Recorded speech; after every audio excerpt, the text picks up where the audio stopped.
Breaking news, my country people. The earlier we realize that our Nigerian government, they don't care about the masses, the better for us. Oh, because look now, the Nigerian Labour Congress have knocked Tinubu for shunning the dialogue, taking decisions like macho man. Shey you dey see? They don't just say, after when Tinubu talk say, okay, they will come to a reasonable conclusion. You know, they were planning earlier on embarking on a nationwide strike and protest. But then they had a closed-door meeting with the federal government, with the president, and then they come to a conclusion, and then they said, okay, we won't go on this strike. We won't embark on the strike. But then thinking the federal government and the Nigerian Labour Congress had come up with an agreement. But you see, now they have cried out that Tinubu have shunned their dialogue. Tinubu is no longer paying attention to them, taking decisions like macho man. Let's find out more as we hit the news. But if you're joining us for the first time, you're very much welcome. I sincerely appreciate your presence. Kindly subscribe and please don't forget to give us a thumbs up. Thank you. The Nigerian Labour Congress (NLC) has said the recent hike in the pump price of the premium motor spirit (PMS), commonly known as petrol, and other perceived anti-poor policies were weapons of war against the Nigerian workers and the masses. And according to the NLC, impoverishing the workers and pushing millions more into hellish living does not in any way approximate sound economic management. Vanguard reports that in an address at the opening ceremony of a 4-day program for leaders of the state councils of the NLC in Lagos, the president of the NLC, Joe Ajoro, said, "From all intent and purpose, the Nigerian state had declared war on the working people and the masses of Nigeria." Represented by the Deputy President of the Congress and the President General of the Maritime Workers Union of Nigeria, Prince Adewale Adeyanju, in the program supported by the American Solidarity Center. Ajoro noted that trade union leaders must not abandon the Nigerian people and workers to their fate.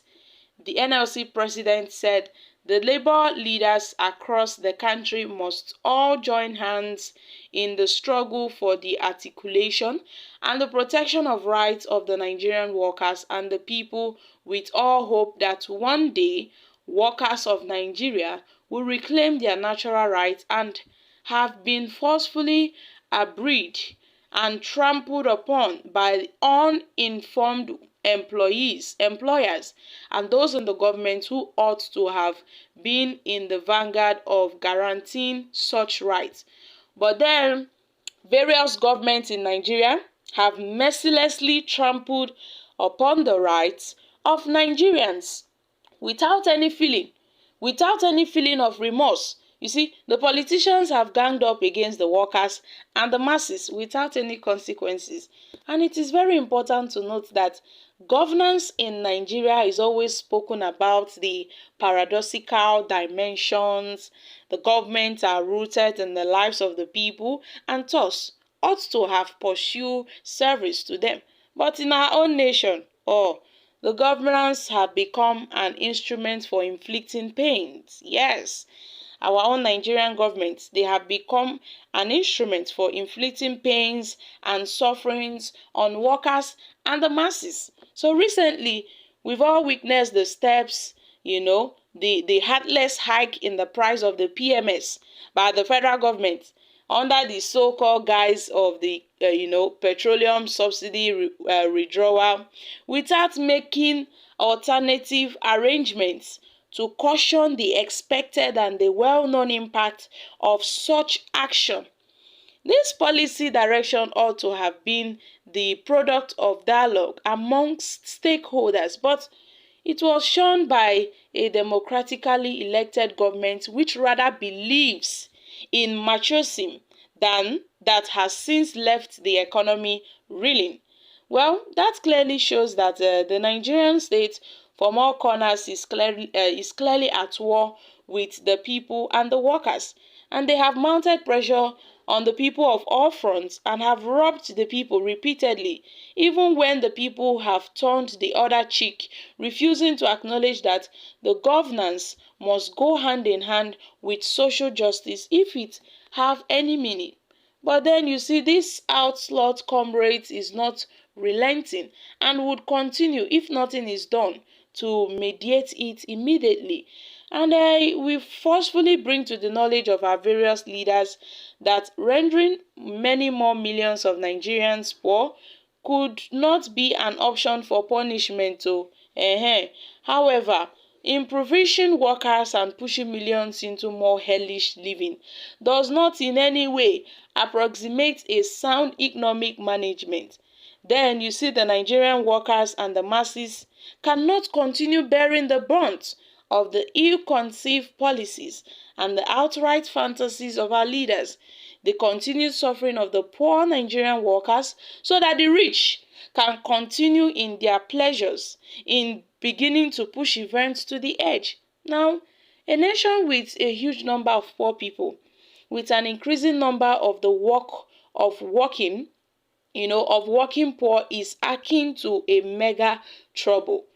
Growth without benefits to the people is meaningless. The Nigerians, workers and comrades must put a stop to this. The Nigerian Labour Congress (NLC) can halt this manifest mischief. As the trade union leaders, we must not abandon the people and the workers to their fate. We must not leave anything to chance, and we must not sit by and watch this rape continue unabated. Now, among the heart-wrenching and the serial atrocities of current employers, both in the public and in the private sector, against the Nigerian workers is the continued prevalence of abuse of rights and privilege of the workforce in various shop floors, which have gone unchallenged. But you see, this act of impunity by lawless employers without recourse to our extant labor laws have all contributed to abridging the rights of our fellow workers in our various workplaces. Well, my country people, una dey see as the matter dey be, the NLC, they have cried out, but then they were about to go on a nationwide protest though. Then they had a closed-door meeting with Tinubu and the rest, and then they shunned off the nationwide protest. Now they are coming out, they are crying. So you see, it's now looking like the government have dumped them. They have abandoned them. So my country people, what are your thoughts concerning this? Because when they stopped, they postponed the planned nationwide strike. They said they are no longer embarking on the strike. Nigerians were all reacting that, oh, it seems that these guys have been compromised. So my country people, I'm dropping here. Kindly share your thoughts in the comment section. Thank you. Bye for now.